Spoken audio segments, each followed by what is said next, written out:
Well, hi everybody, it's Kate Luella here, and welcome to my special bonus interview with Dave Jackson. I was very grateful for Dave to talk to me. He talked to me about a few things which we're going to go into in a minute, and that includes hosting using WordPress and Powerpress, the plugin. I asked him in depth about this particular tool to upload your podcast media files because he appears to be quite a big fan of it. I mean, you still need your hosting to be held somewhere, which we talk about as well. But ultimately, he said for bloggers, this is a really easy way to get your podcasting going by using your WordPress blog that you already have and just uploading the Powerpress plugin and then sorting out those settings to allow that to proceed. Now, in my workshop, of course, I advocate or recommend Libsyn.com, and I just use their particular blog, but I put the player in my normal blog. That's the way I do it. And he obviously agreed that's another way to go, and I imagine that's the way a lot of people do it. But at the end of the day, it's good to know both ways, isn't it? So we also talk about a few other things. He's got a wealth of information because he runs from his website, theschoolofpodcasting.com, where he trains and coaches people, and he's got some great programs there that can help you. So that's a good place to visit if you want more information about Dave. But I actually found him through his blog, davidjackson.org. And look, we talk about so many things. We talk about the SpeakPipe, which he's got on his site and how he uses that. It's really interesting. We also talk about things like having a large catalogue of audio and video in your podcast and how long you'll get away with that before RSS feed will say, you've got too much, and what to do then. He talks about the difficulties in changing your hosting site and why you want to avoid it if you can. He talks about the ongoing costs involved. Look, we talk about so many things, so I'm really excited to get into this interview, and I think you're going to get great value from this guy, Dave, as did I. And I look forward to hearing your comments, feedbacks, questions, anything at katesforum.com about this, and I'm sure Dave will pop in sometimes too and help out with some expert advice when he gets a chance, and it's a great way for you to meet and greet him as well. There is another thing I want to quickly mention. When I was recording on Skype, I had the internet browser on my PC in the background, and what that was in fact doing was slowing down the Skype connection. It actually dropped out a few times. Once I realised, and Dave pointed out that I had that on, I turned it off and it was fine. So always remember to turn off your browser when you're doing a Skype interview and recording it. But as a result, it was a little bit crackly, a little bit here and there in the beginning. So just bear through that, and it's only for the first 10 minutes or so, and it jumps around a little bit. I had to do a bit of editing in there, I'm afraid. Anyway, we'll move on. Thank you very much for talking to me today, Dave. I know it's 8 a.m. where you are, which is not as bad as 10 at night here. Are you a night person or a morning person? Both. I don't sleep. Typically I'm more of a night person. Right. But yeah, you do have my cool morning voice now. So I'm glad we're doing this now. I normally don't sound like this. Right. Okay. Because you do sound very good actually. And you emailed me very late last night, in your time last night, and you're saying you're still up. And I'm going, what are you doing? Go to bed. You're going to do an interview. Anyway. Because we might get cut off, let's get straight into this conversation. When it comes down to hosting, the thing that I really want to ask you straight off the bat is, if a blogger already has a blog and they want to create a podcast, what I've noticed, okay, now a lot of bloggers I noticed just use their blog name and then they put the word podcast on the end. So say, for instance, Smart Passive Income, he just calls it the Smart Passive Income Podcast. So in other words, they're not going, and when you get a podcaster who comes to you and they're creating a podcast from scratch, the first thing you probably say is you need a blog. Is that right? Or how do you go about that? Yeah, because really all a podcast is, it's going to be audio or video, and you're basically just attaching that to a blog post. That's in a nutshell, in the technology, that's really all that's going on. And the reason people write show notes, in other words, a little paragraph about your podcast, is you're trying to attract some Google traffic. Yes, so SEO. Google can't read, audio, so you type up a little paragraph about your episode that attracts Google, and which then attracts visitors, which hopefully they then click on play and listen to your podcast, and they're then hooked. Yeah. So I'm just thinking with say people who do my workshop and they already have a blog, they probably won't go into the realm of actually creating. Yeah, you actually, especially if you're using WordPress on a self-hosted version, you are really one plugin away from and a $49 microphone away from being a podcaster. Right. So if they've got a WordPress blog, then you don't have to set up a separate site for the podcast. Yeah, what I use Libsyn for is just their media hosting. You can use them as your website. The kind of downside of Libsyn is they have a blogging engine. It's just extremely basic. Libsyn has a really just basic blogging engine, and so what happens usually is people will use them for their media, but use WordPress and PowerPress for their actual. So you end up with two hosts, one for your website and then one for your media. And what kind of confuses people is wait a minute, I have two hosts, and when you're at your website and you're looking at it and there's your text about your episode, when you click on play, the average user doesn't really care that actually behind the scenes that's pointing at another website. They just know they click play and it plays. So they don't really care that it came from Libsyn or Blueberry or whoever. No, that's right.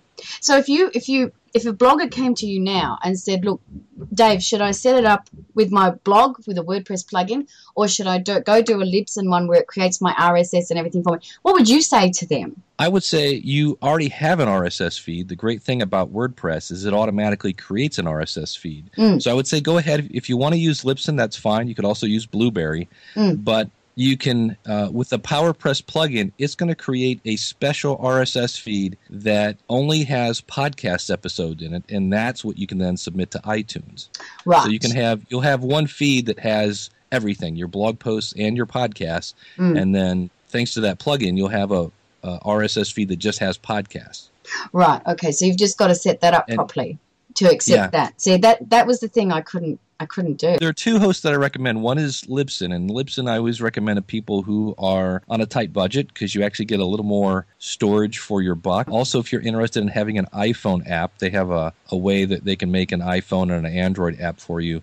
Blueberry, on their other hand, is a little more expensive, but you can actually upload your media right from WordPress. And when you have it properly configured, there's just a little folder there inside of your blog post, and you click on it and you upload your file, and it automatically goes to your hosting. The stats are right there inside of WordPress.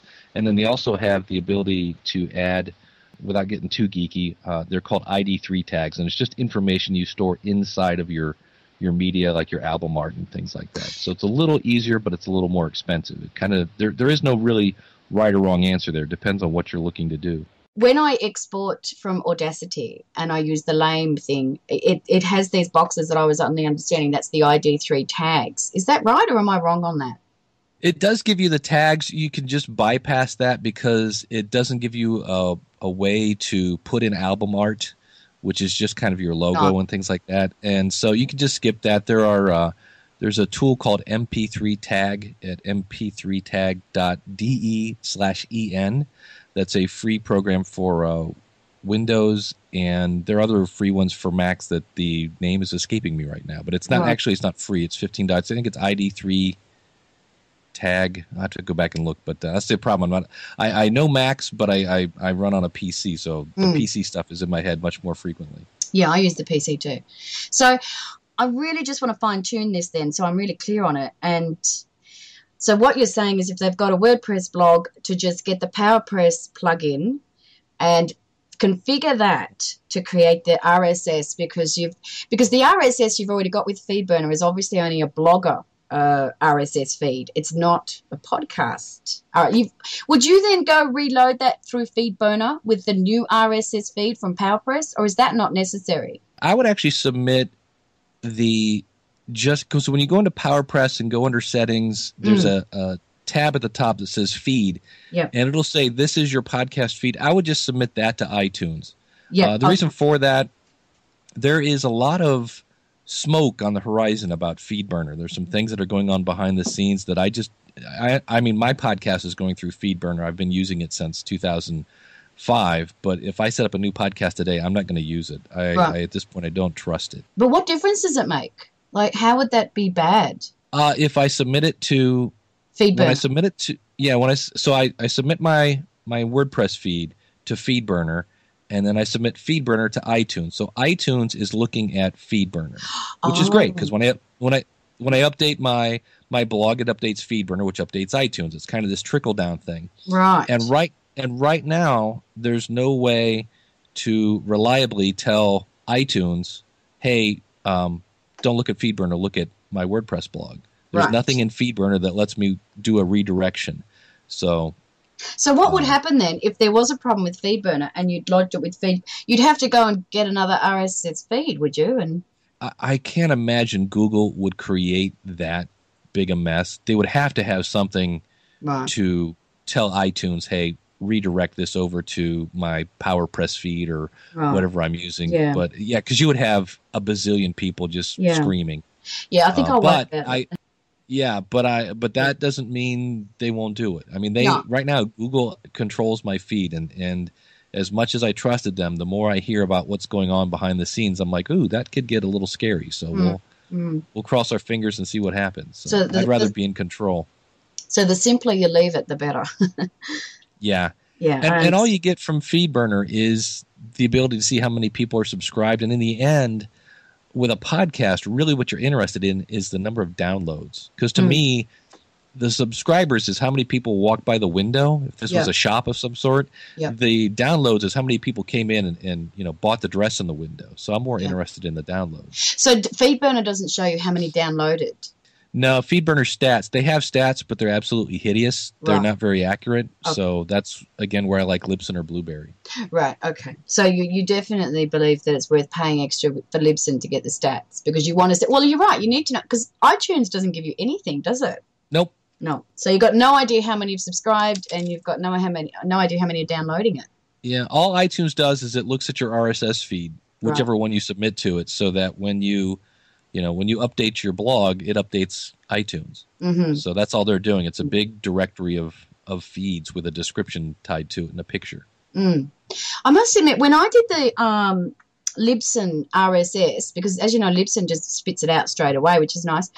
And then I put that into FeedBurner, and then I put it into iTunes. It was the same thing. So theoretically, I've put it into both. Like, haven't I? Really, I haven't done anything unique for iTunes. Right, because in that case, you've kind of done double the work because what FeedBurner was really used for back in 2005 is iTunes came out, and with the release of iTunes 4.9, which tells you how long ago it was, they said, hey, we're going to have podcasts, but you have to add these specific tags just for Apple, and we can say that because we're Apple. But they also, in return, made it to where you could subscribe to a podcast with one click. So we were all like, oh, this is great, because that's really what we needed was an easy way to subscribe. So with either PowerPress or with Libsyn, you can put in that iTunes-specific information and submit it directly to iTunes. But back then, that didn't exist. So we all had our WordPress, and then you put that into FeedBurner. And in FeedBurner, you can use a section to put in this special Apple information. But since then, it's not necessary. It's not necessary. Gotcha. Yeah, you can use other tools for that. So really, I mean, you don't really need FeedBurner, do you? It's superfluous then. No, the only time I would use FeedBurner is if I realize some people just don't have the budget. So if I was using some sort of free service like Podbean or Blog Talk Radio or something like that, those people can be not necessarily purposely evil, but what they'll do is they'll say, we're going to submit your podcast to iTunes for you. And if you let them do that, it's a huge mistake because here again, there's no way to tell iTunes, don't look at Podbean anymore. I've moved to my own website. Whereas if I have FeedBurner, I can put my Podbean RSS feed into FeedBurner and then put FeedBurner into iTunes. Now, 6 months later, I figure out that Podbean is horrible, and now I want to switch to my own WordPress. So now I've got my WordPress RSS feed. I install PowerPress. I've got that feed. So I take that PowerPress feed, put it into FeedBurner, and now iTunes is still looking at FeedBurner, and FeedBurner is now not looking at Podbean, but my WordPress site. So you've answered one of the questions I was going to ask you, which is how do you go about changing it over? But you just answered that question, because I imagine a lot of people do change their game plan with their podcasting as they go along. Do you find that? Yeah, I mean, it's better. It's like anything else. Anytime you move, it doesn't matter. I personally just moved across a parking lot from one apartment to another. Right. Anytime you move, it's a hassle. Right. So any better planning you can do up front. But like I said, sometimes you start out and you're like, hey, I'm not sure if I want to do this or not. I don't want to invest a lot of money. So you'll try something with a free service. And then later you're like, ooh, this is actually a lot of fun. I want to do it for real. And so you'll change. Yeah. I think the problem is if you go with a free service that it probably won't be a lot of fun. It'll probably have a lot of downsides, but, you know. Well, I always tell people that there are two ways to pay for things. If you're going to go free, you're going to pay with time. Yeah. And you're going to pay with stress. If you pay with money, yeah, it might be, I always tell people it's around $20 US by the time you pay for your website and your hosting. And that's $22 a month. And if I go bowling, it's going to be more than that. So I don't know why people kind of balk at, oh, that's too much money. And I'm like, well, wait a minute. What if you're a video game player and you go buy a video game, those things are, $50 US. It's crazy. So it's really, and plus, if I go play video games or if I go bowling, I'm not going to make any money at that. And podcasting, if you want to, you can actually make money with a podcast.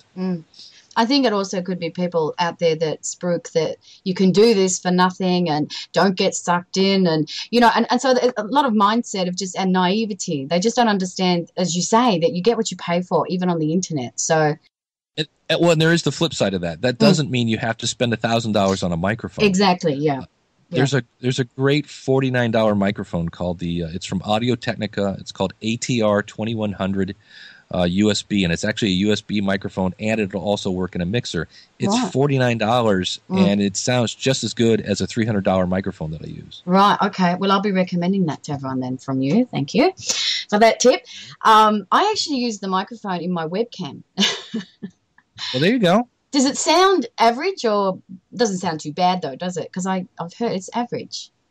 Yeah, the key is it has to be what I call listenable. Now, I hear the ambiance of your room, and depending on which podcast consultant you talk to, some people consider that nails on a chalkboard.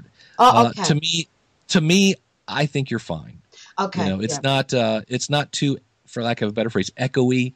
It's and I can hear you. And the other thing that a lot of people, I'm guilty of this. I listen in a quiet room with headphones, so I hear every single noise, and I'll obsess over stuff in my podcast. Like I had this one episode where there was my neighbor's dog was barking, and it just sounded so loud when I was recording it. Well, when I listen to it in the car, you don't notice it because you have your background noise. So you've got headphones on right now.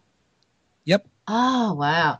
Well, and you can grow your audience by 20% by just taking your words and adding a tone of voice to it. When I started podcasting, I had been doing a blog and a newsletter. It had the newsletter had about 1,200 people in it, and I would occasionally get feedback, but really it was pretty quiet.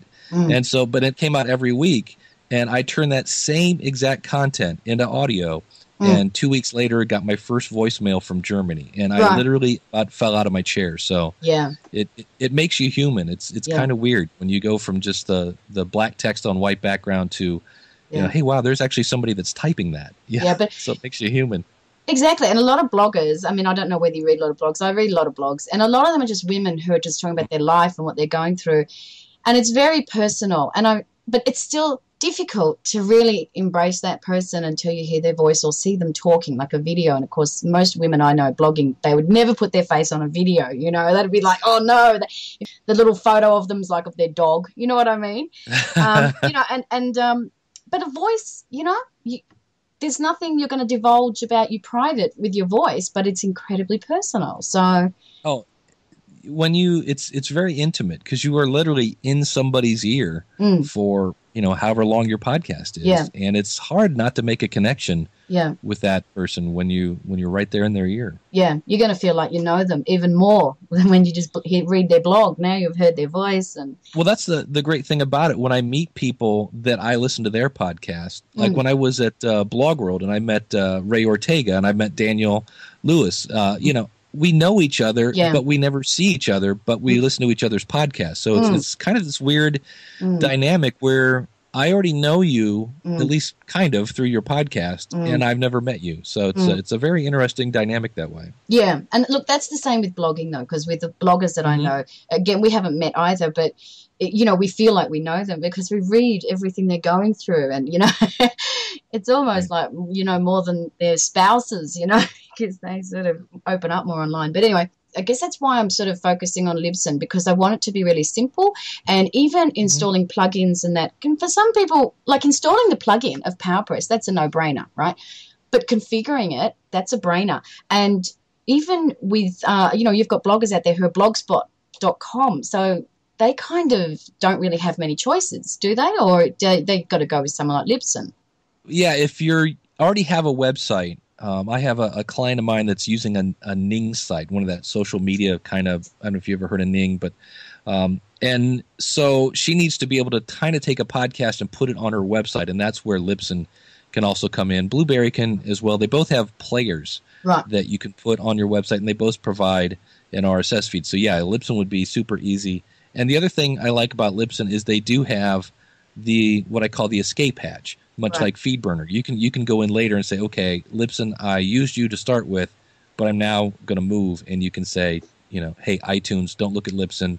Wow, I didn't know that. That's interesting. Thank you for that. Yeah, that's a good tip because, again, I can see how some people would podcast for maybe 2 or 3 years and then go, you know what, I don't want to keep paying $20 a month. I'm not doing it anymore. I'm not doing that business. What do I do now to keep my feed alive without paying? So obviously there's a way out, you say. With Libsyn, they can transfer that. Right, but if you canceled your Libsyn account, then if people went to download your back catalog, it wouldn't be there. Right, so you'd have to so what? I don't understand. What's the escape hatch then? Isn't that? Well, it's again goes back to anytime you move, it's painful.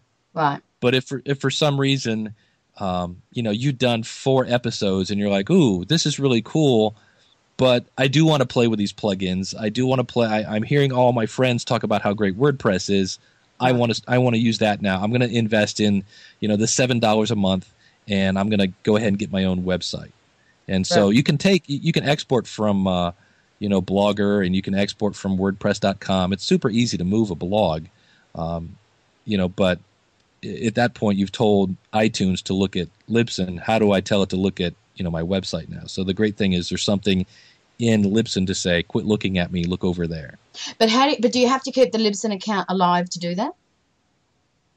No, you would once it changes, but there's a like a tag for Apple that says new URL. Right. And so what you do is you keep checking iTunes, and you can go in and say, what are you looking at? And you'll see where it's looking at Libsyn, and it's looking at Libsyn, and it's looking at Libsyn. And then you go back 3 days later, and you can see where it's switched, and it's now looking directly at your website. And at that point, you're done with Libsyn. Right. And then you can close down Libsyn. But you lose your back catalog. Right, so you'd have to then relocate your media. So okay.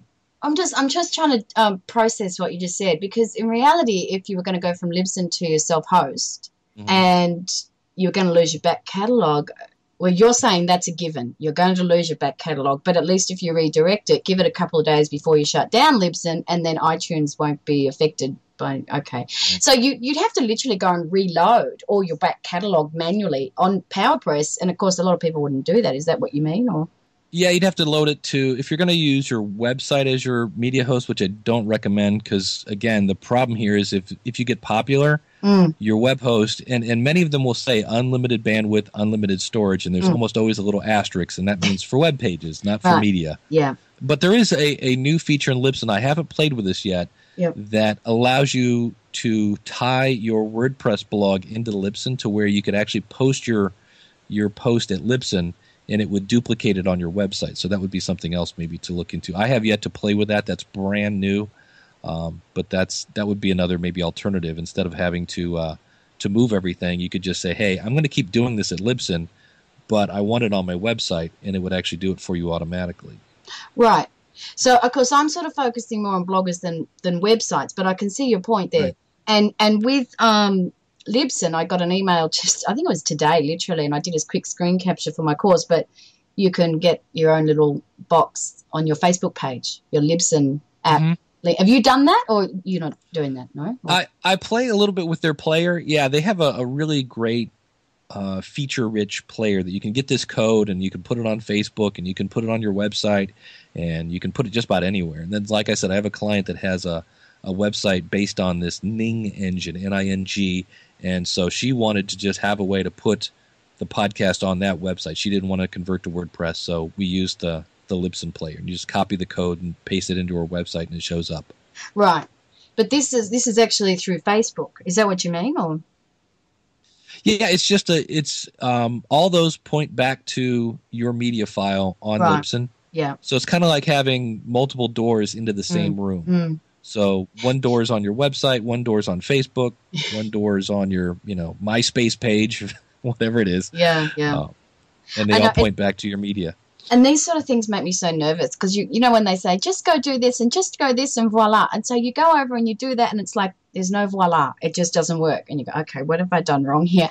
And you just, this is the thing I find online, that things are meant to be simple and they're not quite that simple at first anyway. You've got to get used to. Sorry. Well, the beauty is what you're getting, what you're somewhat a little blurry on is the RSS feed part. And that's absolutely 100% normal. That's the same hurdle that everybody jumps over because it's just not, you kind of got to play with it to kind of go, oh, okay, I see what it's doing. Do you have many bloggers that do approach you to start a podcast?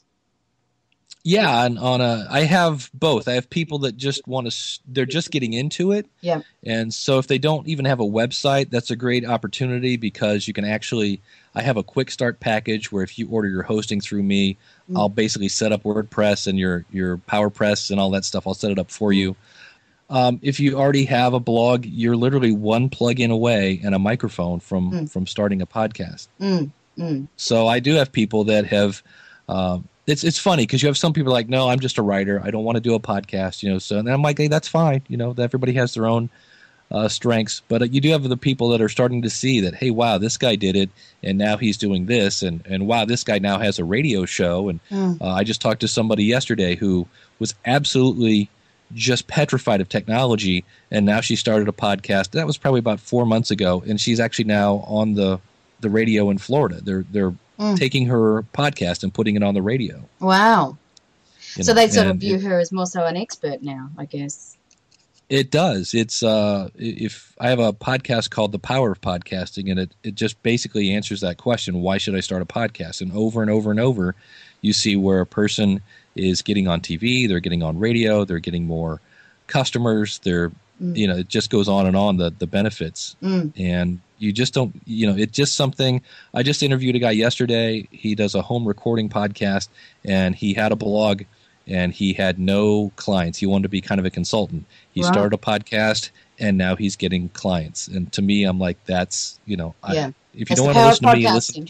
Yeah, exactly. Yeah, and I guess there's a lot of people too that, like that lady you said had been doing for 4 months, that maybe they don't even know how good they are at what they do. But when they get a podcast and they're giving an opportunity to shine above and beyond all the other, because, of course, when you're a blogger, there's thousands of bloggers, but there's not that many podcasting. So it's a real opportunity. No. Sorry, go on. No, go ahead. And what's great about, you made a great point. I could make a blog about weight loss and be one of the 8 gazillion blogs out there on weight loss. Yeah. Or I could go into a podcast to be maybe one of 20. And the thing that a lot of people, I'm glad you brought this up because it's a great point. A lot of people will go into iTunes and they'll type their topic and they'll see, oh my gosh, there's already 40 podcasts here about my topic. Don't stop there. Go in and look because so many podcasts start and they realize, hey, this is a little more work than I thought, and they never make it past episode 7. Yeah, that's interesting. So and you're so right. Sorry, and I had one lady that I was doing, I featured her in my workshop, and when I Googled whatever it is in the search button in iTunes, and her name came up not only in podcasting, but also a book.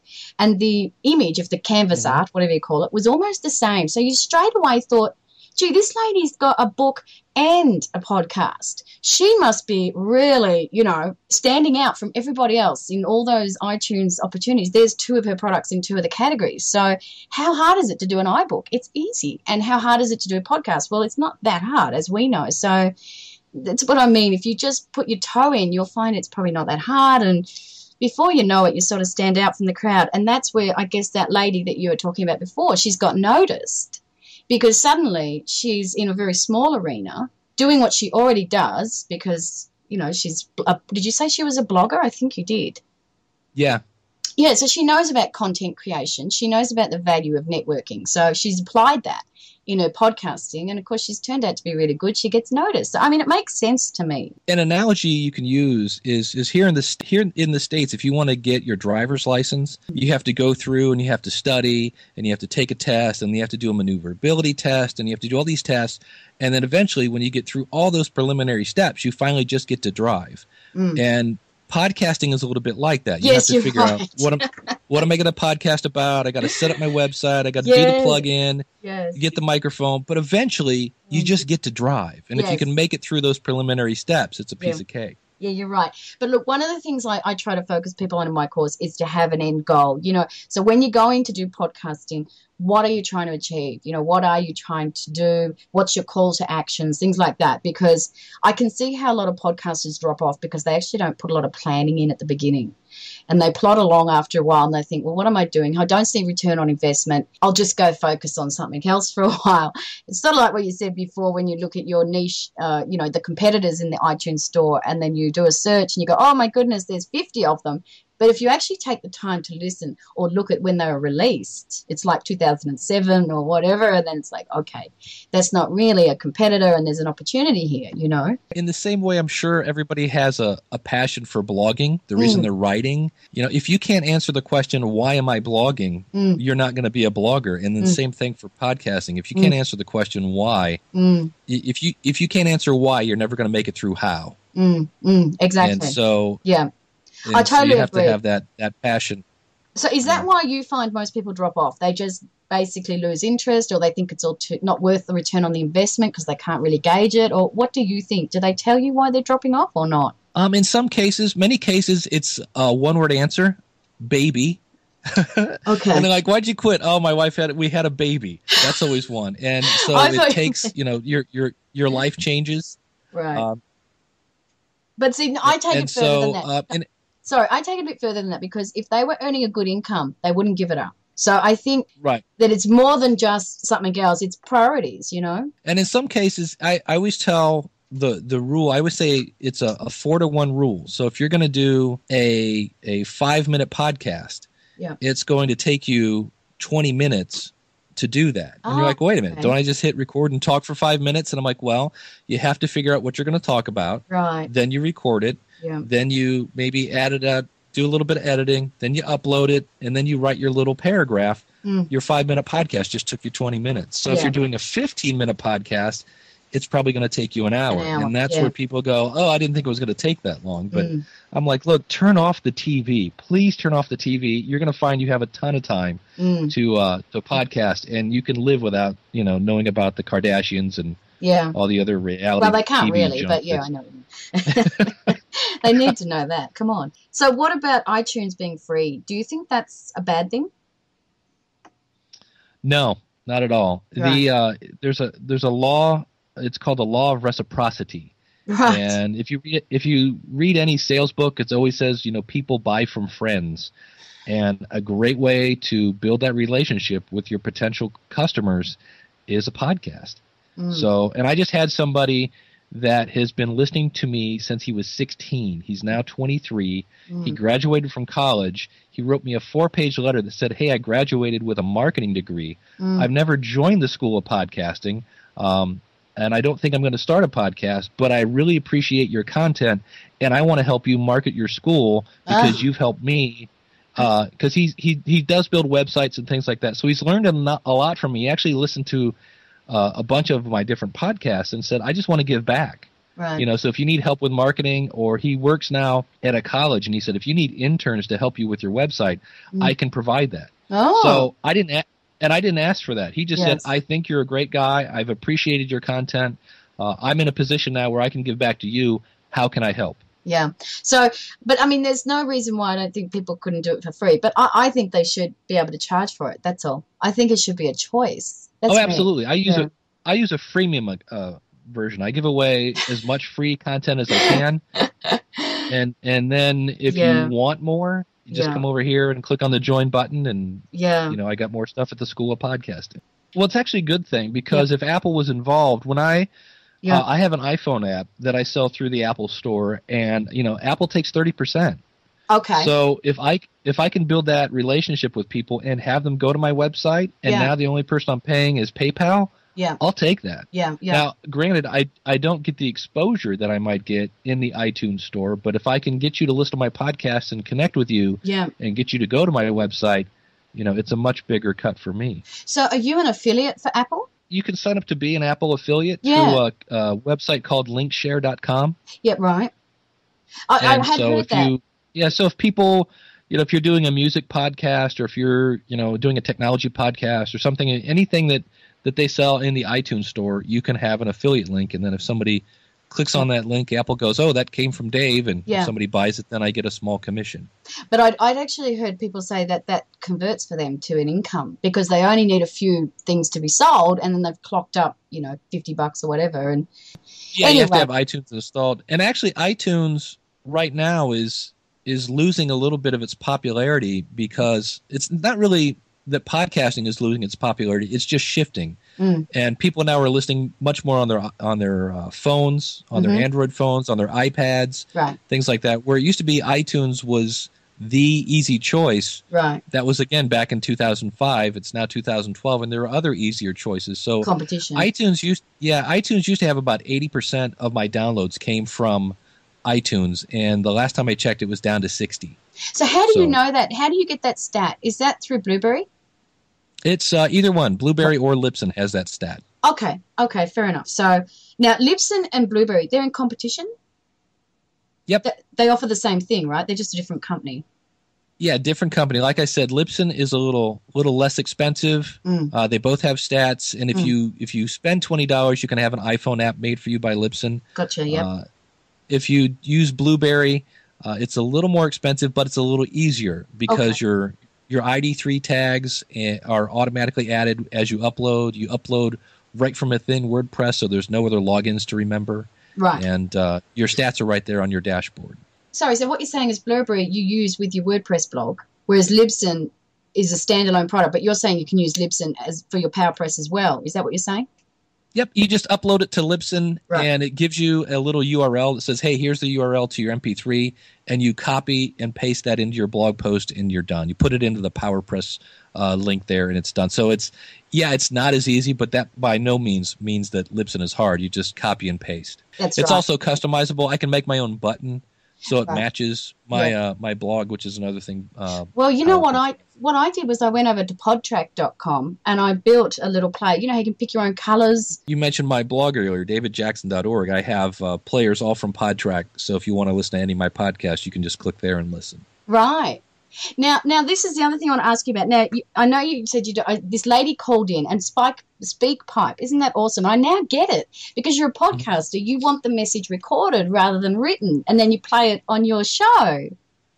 Is am I just getting something that's so obvious to you and podcasters? Oh, absolutely. Yeah, and what's great about that is that will prime the pump. I always tell people if you aren't getting any comments, it's an old radio trick. Right. And I don't want to sound underhanded, but it works. I said have your cousin, have somebody, if somebody has a legitimate question, don't just make up a question, but if somebody has a question, have your cousin call in and ask it. I said, because once somebody hears one person and they go, oh, wow, you mean all I got to do is click that button, or all I got to do is go to, podcast voicemail and use that number or whatever they have to contact people. Once they hear their voice, they're like, I'm going to do that. Yeah. I want to be on the radio. You're right, I mean, I did that as a kid, and that's where I learned that radio isn't very honest, because I called up and I said, hey, I'd like to hear the new song from, Ted Nugent or whatever. And they said, yeah, we're not going to play that, but if you want to request Loverboy, you can. And I'm like, what? And they're like, yeah, just say you want to hear some Loverboy. And I'm like, all right, can I hear some Loverboy? And he's like, yeah. And so sure enough, there was my voice on the radio, but I'm like, that's not really how it works. But I sure thought that by hearing that all you got to do is call in and you can get on the radio. Well, it works the same way with podcasts. People go, wow, all I have to do is email the guy and he'll read it. And I always say, don't go underhanded and make all your call-ins fake. But if you get a legitimate question, you won't have to. But I can see what you're saying, because what you say is you want to talk about something and you tell your friend to ring and ask, and in response to, and you're actually talking about what you wanted to talk about anyway, is what you're saying, isn't it? Right. And I had a listener of mine sent me an email once that said, Dave, I talk to you more than I talk to my friends. And the reason for that was he would send either in a voicemail or an email. I would read it or play it on my podcast, and then I would comment and say, Tim, here's what you do, yada, yada, yada. And then he would hear that and then either call back in or send an email and say, oh, that's great, thanks for helping, here's another question. And I would then So we just had this time-shifted conversation. Oh, my. And so that's when he said, I think I talked to you more than I talk my friends. And we never talked live. It was just maybe via the he's got podcast. no friends. Yeah, that could be. Could be that, yeah. I love about it from a podcast standpoint, in the same way that when your audience hears your voice, and now you've become human, when you actually hear a human voice come in on a voicemail, you're like, wow, there's actually somebody listening.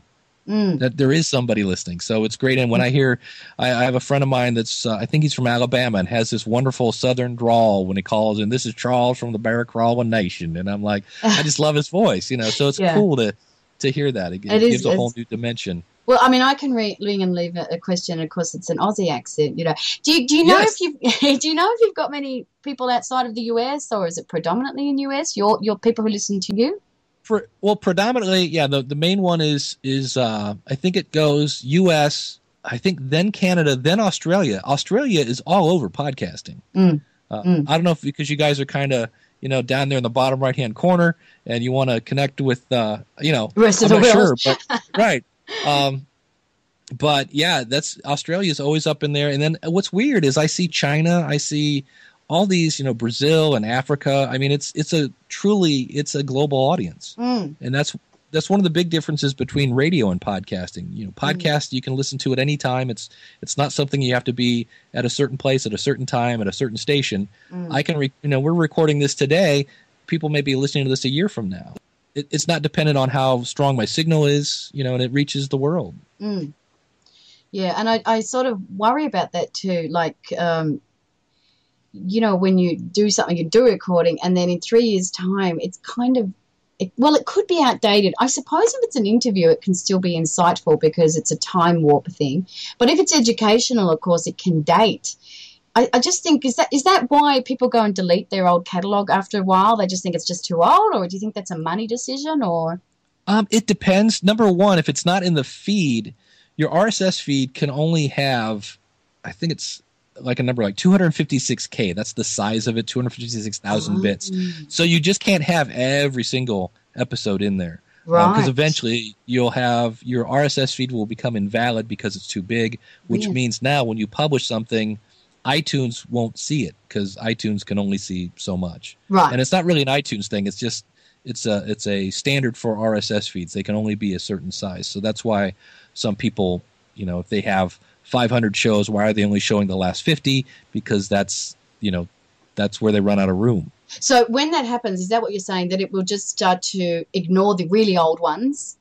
It won't. No, you actually new ones. You have to go into in my case, WordPress, and say, show the last X amount of numbers in the feed. Now, you can also say, here's how many I want to show on the front page. So there's like two different versions. What's on the front page, and then how many are in the feed. And on your website, they're there forever. I have a podcast I haven't touched in probably 4 years called Quiet Study Area. It was just quiet music to study by, and it had tips on how to be a better student. And I did it when I was a student because I needed quiet music to study by. So I created this. Now, I haven't touched that podcast, but it's basically evergreen content. Yes. It's not dated. And that still gets 2,000 downloads a month, and I haven't blinked at it. So how's that set up? Is that through a WordPress blog? How did you set that up? Because it's just sitting there now. So yeah, that's on a WordPress blog, and the media is hosted, I believe, at Libsyn, if I remember right. Okay. And it's so you still are there. paying for that, really, aren't you? Yeah, it's like $5 a month. It's nothing crazy. Okay, so $5 a month, but you don't actually get any direct return on it. So what would be your incentive to keep that there?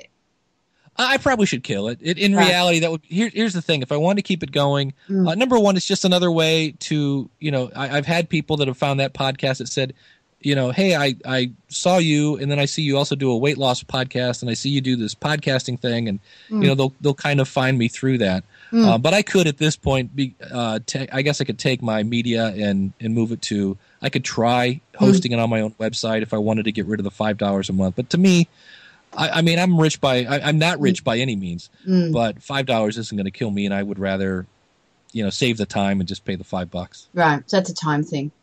Do you outsource anything in your business? I should. Yeah, but, I was going to say yet, because you're probably going to soon. I don't. Yeah, I'm on the verge, and when the the one listener said, "Hey, I can get you some interns." I'm like, "Now we're talking." Because I do. I kind of joke. I mean, I have a day job, right. and then I do all my consulting in the evening. And so people go, "When do you sleep?" And I go, "What's that?" Yeah. Plus I have a wife and family and things like that. But this is really my one hobby. I know other people golf and they tennis and they bike ride and things like that. I podcast. This is my passion. This is my main thing. When I'm not eating or sleeping, I'm podcasting. Yeah. So you love to socialize, really, because it's social. It's very social. Yeah, very much so. Yeah. All right. Well, look, I think we should just leave it there. I mean, is there anything else you think that you should tell me or we should talk about? Or no, I think we hit the nail on the head. Whatever, in the same way that you have a passion to write about something, make sure you have that passion to podcast, because it's that passion that's going to push you through that initial setup that you're like, oh, I'm kind of confused and I don't get it. If you really have that burning desire that I want to go out and I want to make people laugh or cry or think or entertain them or whatever, once you get through that initial phase, it's actually a piece of cake on the other side. I once counted, I think it was 27 steps to set up a podcast, but realize one of those is pick a name, but once you get that through that first 27, after that, it's like 6. Yeah, exactly. Well, it is. You're right. Yeah, I noticed that too.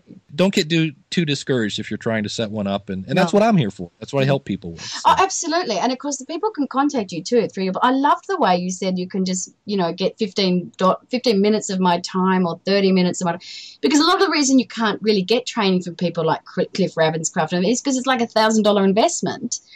And you feel guilty asking, so they can go to someone who just says, look, I can charge you by the half hour. That's awesome. I don't even know anyone else that does that. Well, I'm just, my background is in teaching. I've been teaching technology for, 20 years at this point, actually more than that. Yeah. And so I scratch my itch by helping people, and I could charge more. I mean, I could say, look, I'm going to charge this and that, but then I don't help as many people. And so in the end, it's kind of about what makes. Yeah. And so, I have people, they're like, hey, I think I'm ready to go into iTunes. Can I, borrow 15 minutes of your time here? And you just look over my shoulder and we get on Skype and I can see their screen. And I just say, yep, that's good. Click that. And we do a little quick minute consulting. And, I just, that's amazing.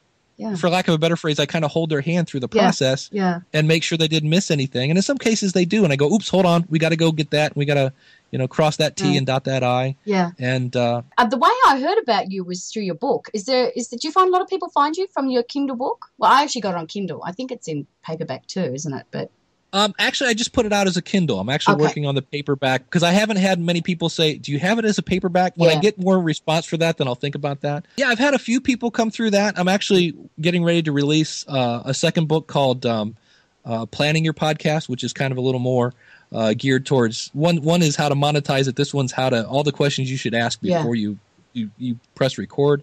So that's getting ready to come out, and that's one of the reasons why I'm writing books. Is it's just another way to promote my services. So. Yeah, but no, it's the same for bloggers. It's exactly the same theory, so people will get that. I don't know if it's a control issue or what, but I just want to make sure that it represents me. Have you done a podcast with anyone in Australia? Yeah, I've actually. Do you know who Dan Lyons is? Yes. Yeah, see, I think he's now in England.